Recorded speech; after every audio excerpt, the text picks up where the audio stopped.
Le Seigneur soit avec vous. Et avec votre esprit. Évangile de Jésus-Christ selon saint Jean. Gloire à toi, Seigneur.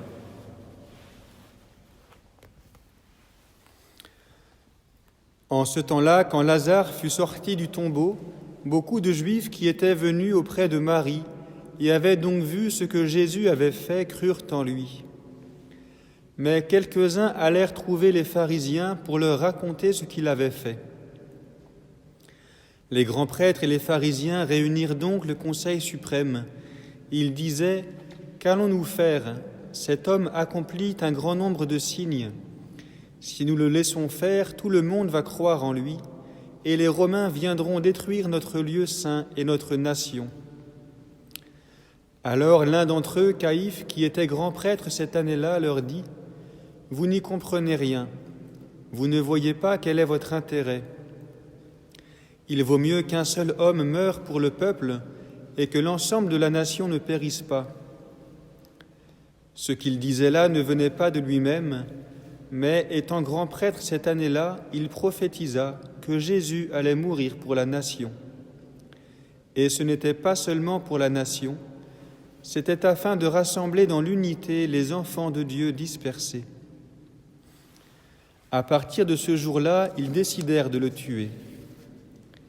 C'est pourquoi Jésus ne se déplaçait plus ouvertement parmi les Juifs. Il partit pour la région proche du désert, dans la ville d'Éphraïm, où il séjourna avec ses disciples. Or, la Pâque juive était proche, et beaucoup montèrent de la campagne à Jérusalem pour se purifier avant la Pâque. Ils cherchaient Jésus, et dans le temple, ils se disaient entre eux : « Qu'en pensez-vous ? Il ne viendra sûrement pas à la fête. » Les grands prêtres et les pharisiens avaient donné des ordres. Quiconque saurait où il était devait le dénoncer pour qu'on puisse l'arrêter. Acclamons la parole de Dieu. Louange à toi, Seigneur Jésus.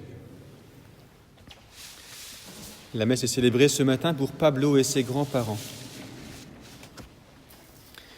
Nous sommes encore dans ce conflit un peu permanent entre ce que fait Jésus, ses disciples et les pharisiens.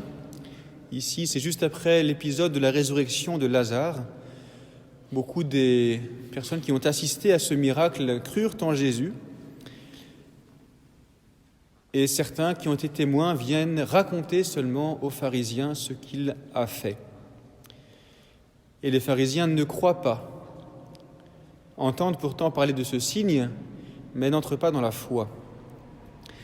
Et nous pouvons remarquer ici, je pense, une raison qui nous concerne aussi à nous, qui cause le manque de foi.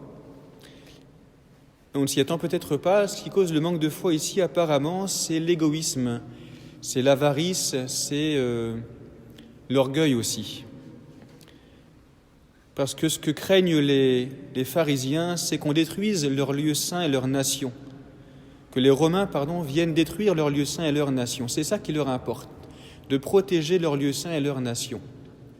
Parce qu'ils en sont les maîtres, parce qu'ils règnent sur elle, parce qu'ils ont passé des accords avec les Romains et qu'ils tiennent à cet équilibre politique, social, religieux qui leur convient très bien. Ils y ont leur place, ils s'y sont installés, ils y sont attachés. Et donc ils ne veulent pas croire, parce que croire voudrait dire renoncer à cela, prendre le risque que tout cela leur échappe.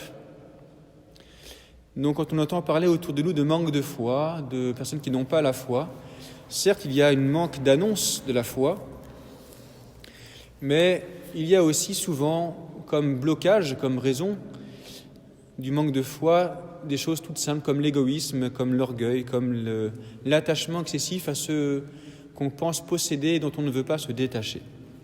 Et ça vaut aussi pour nous, si nous voulons grandir dans la foi, en suivant Jésus dans cette semaine sainte, en célébrant Pâques de manière particulière, mais quoi qu'il en soit, en grandissant dans la foi, nous voulons suivre Jésus, et pour nous aussi, les blocages qui sont les nôtres, c'est ce à quoi nous sommes attachés, que nous ne voulons pas perdre, que nous devrions offrir, remettre à Jésus, parce que finalement le vrai temple, le lieu saint, le vrai temple, c'est Jésus, parce que celui qui rassemble la nation, tous les fils de Dieu dispersés, c'est encore Jésus.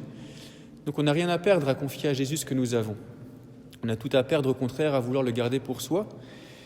En constatant cela, essayons dans cette journée en particulier, la veille du dimanche des Rameaux, veille d'entrer dans cette semaine sainte, essayons de poser des actes concrets de détachement, de donner ce que nous pensons avoir, ce que nous pensons maîtriser, de laisser aux autres ce qui nous appartient.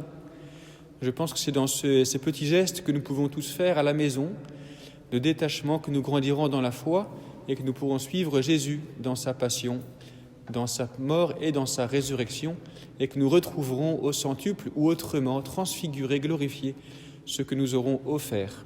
Amen.